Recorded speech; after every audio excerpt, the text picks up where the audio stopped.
As you know, I'm a trained medical doctor. I was trained at St. Mary's Hospital Medical School of London University.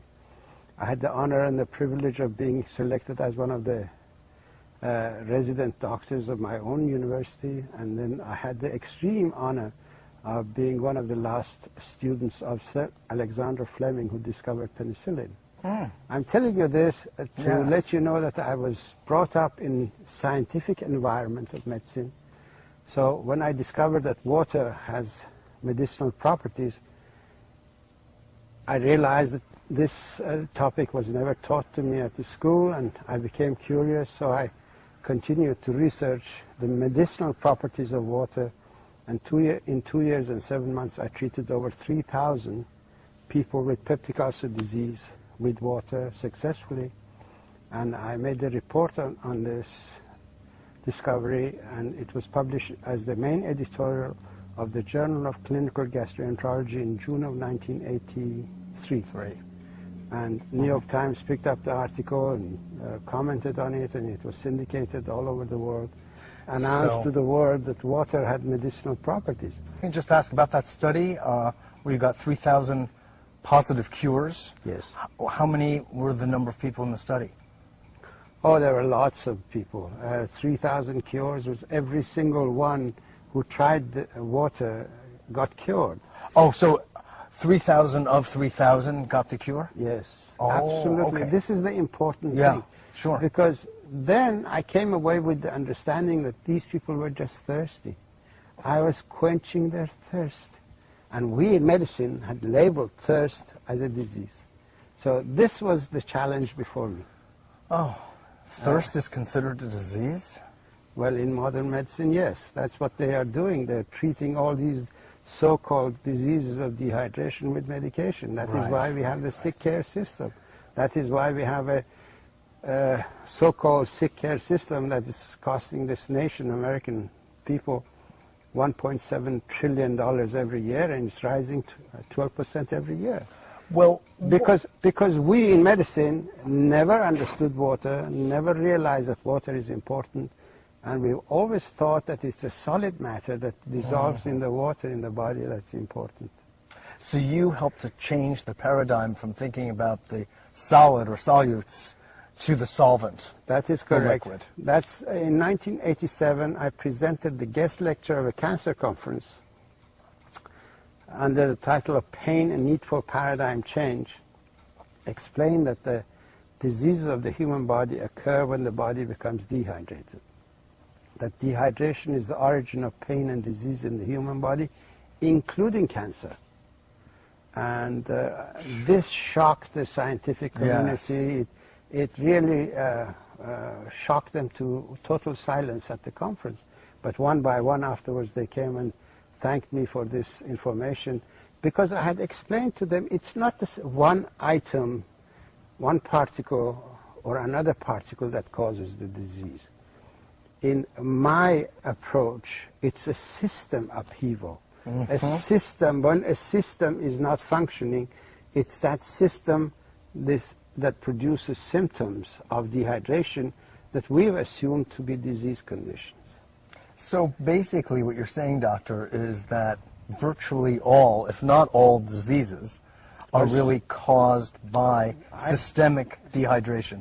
All diseases are either states of dehydration, complications of dehydration, or consequences of dehydration.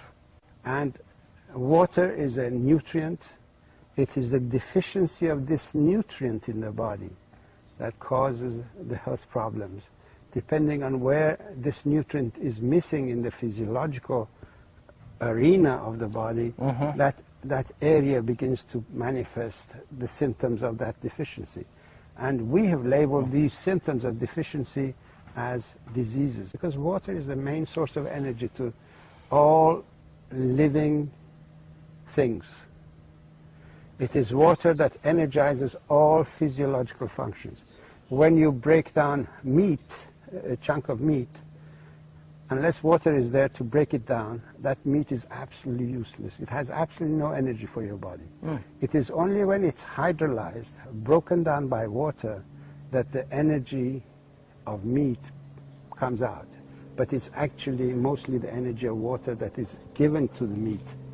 The process of hydrolysis is a metabolism of water, and the medical community has assumed that water has absolutely no metabolism. It's an inert substance. It is a solvent, a means of transport, and a packing material. These are three life-sustaining properties of water. But water has three other life-giving properties. The life-giving properties of water are it produces hydroelectricity where you need electricity, when you need energy. All neurotransmission system depends on energy produced by hydroelectricity at the cell membrane of the nerve tissue. Then you have the process of hydrolysis, which energizes whatever it breaks down.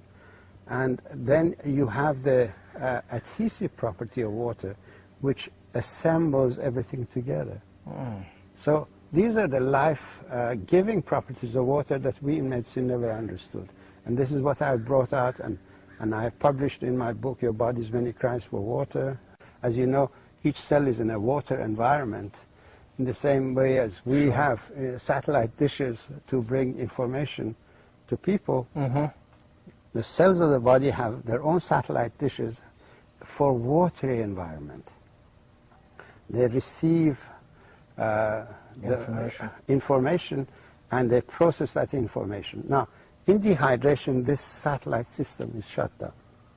All the receptors go into the cell, and the cell has no means of connection to the outside. So it doesn't recognize there is a cell next to it. So it begins to grow and expand and expand. So it breaks boundaries, and that's why cancer becomes a lumpy thing, because its receptor system of the cells have gone. I see. There is a lot of... How about, though, then in rehydration? If they come back. They come back. And a lot of people have actually been... And then the tumor and the cancer cells will actually reduce and dissolve? There are quite a number of testimonials in the book Water Cures, Drugs Kill, of people whose cancers have disappeared. Lymphoma has disappeared, cancer of prostate has disappeared. And they all go, because we need to study water as a anti-cancer medication. Once we do that, for each different discipline, we need to have a protocol for that. Sure. But personal observations of people is that their cancers have reduced. Basically, you need water in order to survive. You need the minerals. The essential minerals are calcium, magnesium, potassium, selenium, zinc. These are the intracellular minerals.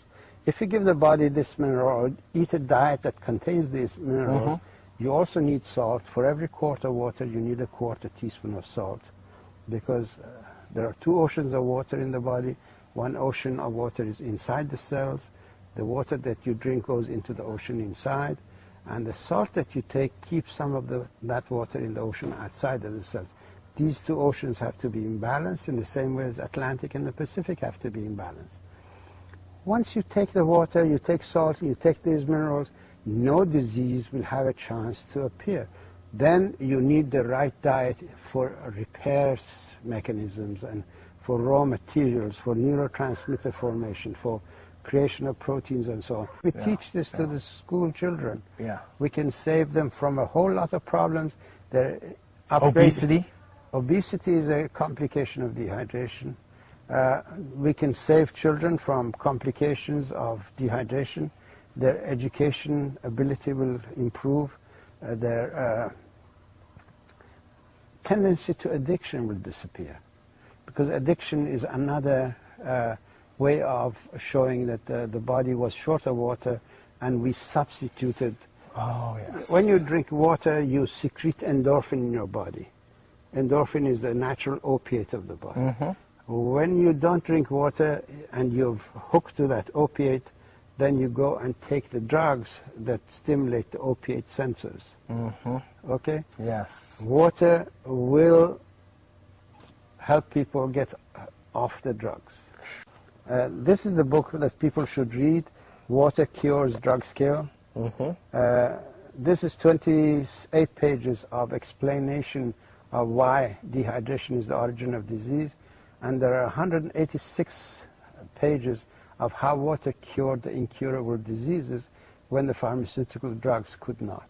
Because of their lack of understanding of water, they've created an environment where the drug industry has taken advantage and has converted our healers' protocol into a killer's protocol. The drugs that are used in medicine, according to Washington Post, which is in my latest book, Water Cures, Drugs Kill, even when used according to the prescription of the doctor, make 2 million people sicker and kill 106,000, which makes this the 4th largest killer in the health field. So when we realize that we doctors prescribe this medication to kill people, which kills people, obviously we are doing it in order to save them, but we don't realize that we've been really had by the pharmaceutical industry. You know, it's funny though, because you say to save people, but the doctors know better than the patients what the series, and it's always a series, of side effects are. And they often involve virtual liver shutdown or almost kidney failure. I mean, it's almost to that point where the toxicity of the drugs is so severe. It makes one really question what the doctors are thinking relative to the life-saving effects of these drugs. Well, Mitchell, unfortunately, we doctors are forced by the people, by the advertising of the pharmaceutical industry that takes the information directly to the public and says to the public, go and ask your doctor if this is good for you. What doctor is there to say, no, it's not good for you, and then be sued afterwards? So basically, drug industry... So the doctor's being put into this compromised position. Yes, doctor is unwittingly being used by the pharmaceutical industry. As a salesman. As a salesman. Literally, yes. Sophisticated salesman. Now, you brought your findings to the AMA, to the FDA, to NIH. Yes. And they ridiculed it. Obviously, what I propose... It drove them to drink. What I propose is not a money-making situation. So the sick care system survives and thrives on people staying sick. If they cure people who are sick, then there is no reason for their existence. So they realize this outcome, and naturally they try to push this information out of the way.